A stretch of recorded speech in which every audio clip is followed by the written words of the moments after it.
changing things around here. It's long overdue.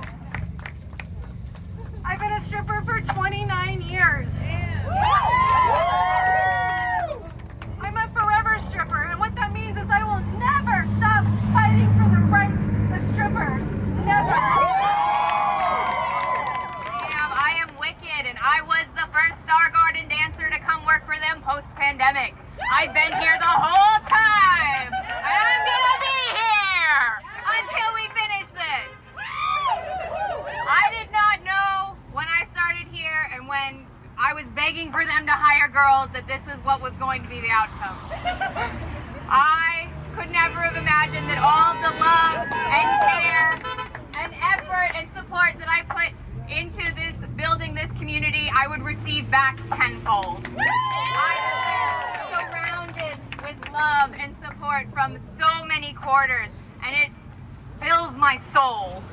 And that power is what I'm going to use to continue to push, because I'm going to be here. We are going to be here. We've devoted the next year, however long it takes, to messing with them and messing with their business till they meet with us. Because we are the workers. We are the reason that they have people coming in. Inside there is just too much expensive beer and an empty bar. We are the reason. My name is Lilith. I'm a dancer here. I danced here 3 months before we walked out. This is my first club. I've almost been a dancer picketing longer than I've been a dancer. It's very unique. So it's been 8 weeks since we asked for the most basic safety demands from our employers. This has been some of the most exhausting and rewarding work that I have ever done. Enduring week after week of our employers' silence in the face of our mistreatment is draining. Having to beg picket crossers to acknowledge our abuse and take it seriously is draining.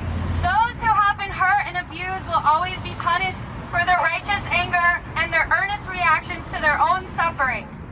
This line of thinking has been a thematic in my life. It's something that I witnessed so obviously last night, and it's something that has been present in my mind and my body since I was a child. And in my desperate search for peace and safety, I have often been given no choice but to sympathize with and make excuses for those who have hurt me. I'm compelled, even tonight, tediously, to try and understand those who operate against us. I think that they must not take our cause seriously because they haven't seen what we've gone through and they just wouldn't understand. But Steve and Jenny have been in this industry longer than I have, longer than most of us.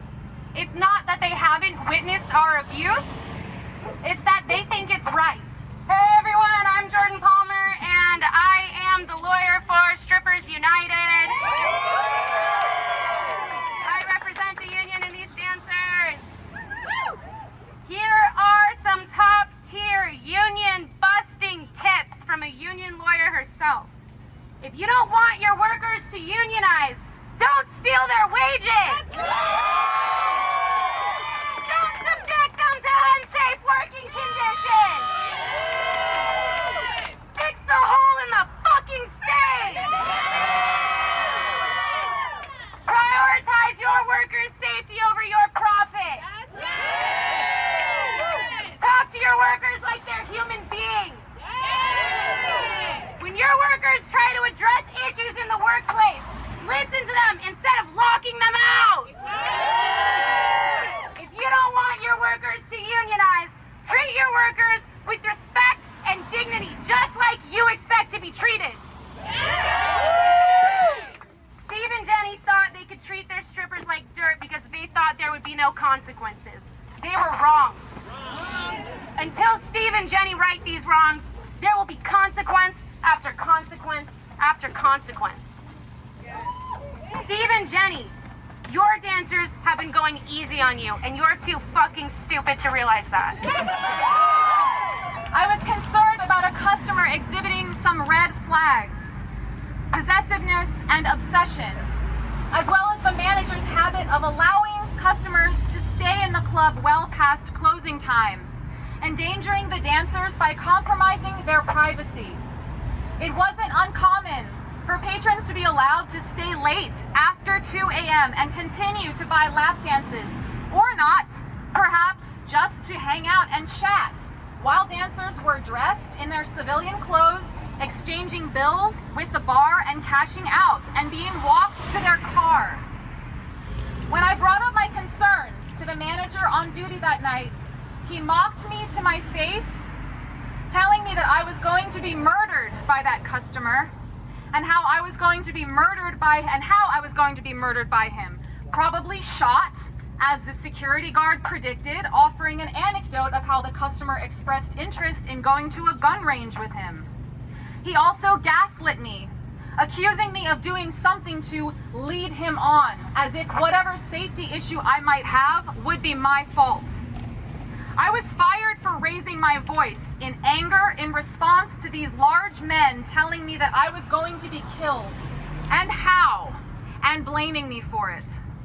The boss told me when I showed up for my next shift ready to work that I, quote, went off on staff, unquote, and couldn't be there anymore. Let me tell you why I raised my voice. I was fired in February. In November, just 3 months prior, in Texas, a stripper named Abigail Saldana was murdered by her customer, Stanley, who was obsessed and possessive of her, and shot her to death after following her out of the club where she worked at, Rick's Cabaret. The club managers told the police that Abigail had told them that she was concerned about this customer, and that she was being stalked and harassed, and that she felt that she was in danger. And they did nothing. Perhaps they laughed at her. Perhaps they told her that he was going to kill her. Maybe they gaslit her and accused her of doing something to lead him on.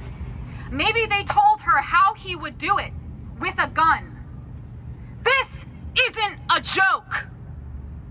Those of us who work in this industry know this. We know that as much as we may love this job, it comes with risk. I'm so happy that maybe I was just a fucking blip on what we are today. On the radicalization that we have today, I'm hoping that maybe just a little bit I could have had some impact on that. So 8 weeks ago, it's been 8 weeks, can't believe it, we delivered a petition asking for safer working conditions, and we had 2 of our coworkers fired for bringing up safety concerns. And so we delivered this petition demanding their jobs back, demanding changes to their policies.